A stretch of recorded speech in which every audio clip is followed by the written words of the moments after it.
요즘 외부 강연이 부쩍 많아졌는데요. 많이 받는 질문들 중에서 공통적인 패턴이 있는 것 같아 영상으로 찍게 되었습니다.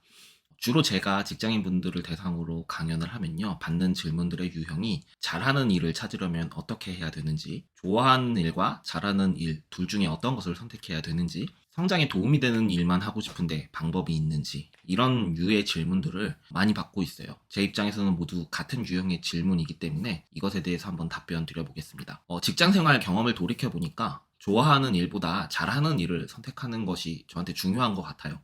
아무리 좋아하는 일도 사람들로부터 잘한다는 피드백을 받지 못하게 되면 점차 싫어지게 되더라고요. 반대로 지금 썩 마음에 들지 않는 직무도 사람들로부터 잘한다는 피드백을 받게 되면 점점 더 좋아지게 되는 경우도 있었고요. 그래서 저는 잘하는 일을 찾는 것이 중요하다고 답변했어요. 하지만 여러분, 이것이 결론이 아닙니다. 반전이 있으니까 영상을 끝까지 시청해주세요. 제 삶을 돌아보니 결과적으로 잘하는 일들의 성과가 좋아하는 일들의 성과보다 높았고요. 잘하는 일들은 지금도 여전히 하고 있습니다. 그 일들은 좋아졌고 그중 어떤 일은 저의 사명처럼 여겨지기도 했어요.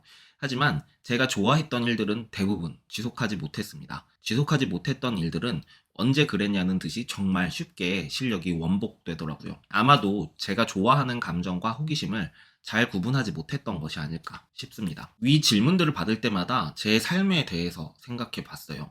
나는 그때 어땠지? 나는 왜 그렇게 살았지? 그리고 제가 생각해낸 답변을 방금 전에 말씀드렸던 것과 같은 형식으로 드렸습니다. 바로 잘하는 일을 하는 것이 좋아하는 일을 선택하는 것보다 성공 가능성이 높다고요. 그러니까 여러분들도 잘하는 일을 찾길 바란다고요. 이 영상을 지금 보고 계시는 시청자분들 혹시 눈치채셨나요? 답변을 하는 저의 태도가 조금 이상하지 않나요? 제가 잘하는 일에 집중해서 지금 여기까지 성장했다면요. 이 질문에 대해 바로 즉답이 되어야 하지 않을까요? 왜 저는 어린 시절 어땠는지 생각해 봐야 했을까요? 이것이 성공한 사람을 뒤쫓아 가려는 사람들이 빠지는 함정인 것 같습니다.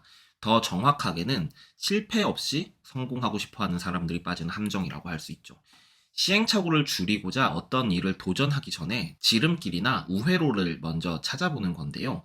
제 이야기를 듣고 좋아하는 일보다 잘하는 일을 찾아야겠다라고 생각하시는 분들이 과연 잘하는 일과 좋아하는 일을 구분할 수 있는 이런 장기적인 안목이 있는지 답변을 하는 저조차 의문이 듭니다. 그렇게 일을 가려받으려고 하는 사람이 주변 동료들로부터 신뢰를 얻을 수 있을지는 더 큰 의문이 들고요. 답변하는 저조차 그 시절에 제가 어떻게 일했는지 잘 모르겠더라고요. 일하는 당시에 저는 잘하는 일을 선택해야 하거나 좋아하는 일을 선택해야 된다는 그런 목표의식이나 계획이 전혀 없었으니까요. 지금도 마찬가지예요. 제가 여러분들에게 꼭 말씀드리고 싶은 게 있습니다. 뭐든 시작은 비효율적이에요. 효율은 꾸준하게 성실하게 일하는 사람들이 결과적으로 얻어내는 것입니다. 저는 지금도 그때도 사람들이 보기에 굉장히 무식한 방법으로 일해요. 저는 지금 제가 하고 있는 일이 앞으로 저에게 미칠 영향력에 대해서 잘 알지 못합니다. 그저 이렇게 되었으면 좋겠다고 기대하는 것만 있죠. 제가 오늘 만나는 고객이 수업을 듣고 내일 어떤 방식으로 성장할지 알지 못합니다. 그저 그 고객이 제 수업을 실행하고 더 나아지길 바라면서 실행을 독려하고 그 순간에 최선을 다할 뿐이죠. 제가 편해질수록 고객이 힘들어지고 제가 힘들수록 고객이 편해지기 때문입니다. 만약에 이 영상을 보고 계신 시청자분들 중에서요. 지금 내가 몹시 회사 생활이 힘들거나 사업이 힘들다면요. 나로 인해서 누가 편해지고 있는지를 한번 곰곰이 생각해 보세요. 직장 상사가 편해질 수도 있고요.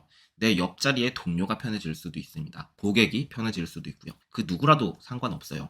직장 상사에게 인정받을 수 있고 동료들에게 신뢰를 얻을 수 있고 고객이 만족할 수 있다면 수단과 방법을 고르지 마세요. 일을 시작하기 전부터 효율을 따지지 마세요. 인접 영역으로 업무의 범위를 넓혀야 하는 이유도 직장에서 나를 둘러싼 사람들이 나로 인해 훨씬 더 편해지기 때문이고 사업을 할 때 그 사업가로 인해 고객이 훨씬 더 편해지기 때문입니다. 자신의 가치가 올라가는 건 이 과정에서 얻는 전리품이에요. 일의 목적이 아니고요. 지금 자기가 잘하는 일을 찾고 싶나요? 그러면 우선 지금 하고 있는 일을 마스터해 보세요. 좋아하는 일, 잘하는 일 중에 무엇을 선택해야 할지 고민 중이시라고요? 이 딜레마는 지금 하고 있는 일에 집중하지 못하게 만드는 다른 요인들이 있다는 신호예요.